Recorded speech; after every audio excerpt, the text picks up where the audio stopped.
யார் சிறந்த மனிதன் என்று யோசித்து பார்த்தால் ஏதோ 6 அடியில் வாழ்ந்து 10 காரியங்கள் நல்ல காரியங்கள் செய்துவிட்டு வாழ்ந்து விட்டு மறைந்து போகிறவன் அல்ல. எல்லோருக்கும் கையளவு இதயம்தான், எல்லோருக்கும் 100 கிராம் மூளைதான், எல்லோரும் 6 அடி 5 அடியில் வாழ்ந்து மறைகிறவள் தான். அவனல்ல நல்லவன். சிறுபஞ்ச மூலம் சொல்லுகிறது. யார் மேலானவன்? புலம் வெட்டுகிறவன் மேலானவன், மரம் நடுகிறவன் மேலானவன், விளைநிலம் உருவாக்குகிறவன் மேலானவன், வாய்க்கால் வழிந்தோடுவதற்கு வழி அமைக்கிறவன் மேலானவன் என்று சிறுபஞ்ச மூலம் சொல்லுகிறது. தமிழ் சொல்லுகிறது. என்ன சொல்லுகிறது? எது பயனற்றது, எது பயனற்றது? அற வாழ்க்கையில் ஒரு மனிதன் வர வேண்டும் என்பதற்காக தமிழ் அன்றைக்கிருந்து அறிவுரையை சொல்லவில்லை, அறவுரையை சொல்லி அவனை தேற்றுகிறது, ஆற்றுப்படுத்துகிறது. எது பயனற்றது? அரும்பசிக்கு உதவாத அன்னம், ஆபத்துக்கு உதவாத பிள்ளை, விருந்தில்லாத வீடு, செல்வமில்லாத வாழ்க்கை, குணமில்லாத மனைவி, இது பயனற்றது என்று சொல்லுகிறது. யாரை எங்கு புகழ வேண்டும்? தமிழ் சொல்லுகிறது. நண்பனை அவன் இல்லாத இடத்தில் புகழ வேண்டும், ஆசிரியனை அவன் இருக்கும் இடத்தில் புகழ வேண்டும், மனைவியை மஞ்சத்தில் புகழ வேண்டும், மக்களை நெஞ்சத்தில் வைத்து புகழ வேண்டும். எங்கு புகழ வேண்டும், யாரை புகழ வேண்டும் என்று தமிழ் சொல்லுகிறது. 4 கோடி சம்பாதிக்க வேண்டும் என்று தமிழ் சொல்லுகிறது. 4 கோடி என்ன? மதியாதார் வாசல் மிதியாமல் இருப்பது 1 கோடி. அன்புடன் உபசரிக்காதவர் வீட்டில் உணவு உண்ணாமல் இருப்பது 1 கோடி. உறவுகளோடும் சுற்றங்களோடும் பெற்றோர்களோடும் இருப்பது 1 கோடி. வாக்கு தவறாமை 1 கோடி. இந்த 4 கோடியை தமிழ் சொல்லுகிறது. யாரை எங்கு எப்படி அறிந்து கொள்ள வேண்டும்? தமிழ் சொல்லுகிறது.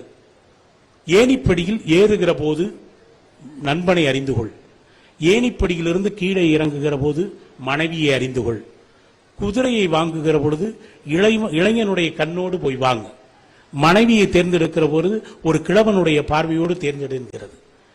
தமிழ் எந்த காலத்தில் எப்பொழுதிருந்து ஒரு அறநெறியை இந்த சமூகத்திற்கு மிகச் சரியாக சொல்லி இருக்கிறது. பழமொழி என்று ஒன்று உண்டென்றால் தமிழினுடைய உயரத்தில் இருக்கிற பழமொழி உலகத்தில் எந்த மொழியிலும் இல்லை. இதை நான் ஏன் இதற்கு திரும்ப திரும்ப அழுத்துகிறோம் என்றால், நம்முடைய மொழி உலகத்தில் மிகச்சிறந்த மொழி என்பதை 8.5 கோடி தமிழன் உணர்ந்தால் போதும். வேறு மொழிக்காரன் நம்முடைய மொழியை உயர்த்தி பிடிக்க வேண்டும் என்று நமக்கு ஆசை இல்லை. என்னுடைய ஆசையெல்லாம் ஒன்றுதான்.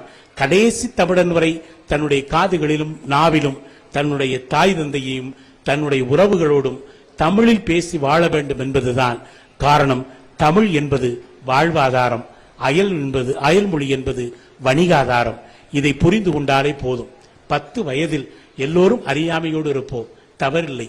20 வயதில் அழகோடு இரு, 30 வயதில் ஆற்றலோடு இரு, 40 வயதில் செல்வத்தோடு இரு, 50 வயதில் அனுபவத்தோடு இரு, 60 வயதில் அமைதியோடு இரு, 70 வயதில் சந்ததியோடு இரு, 80 வயதில் சன்னதியோடு இரு, 90க்கு மேல் இருந்தால் நிம்மதியோடு இரு. இந்த வாழ்க்கை சூத்திரத்தை சொல்வதும் தமிழ்தான்.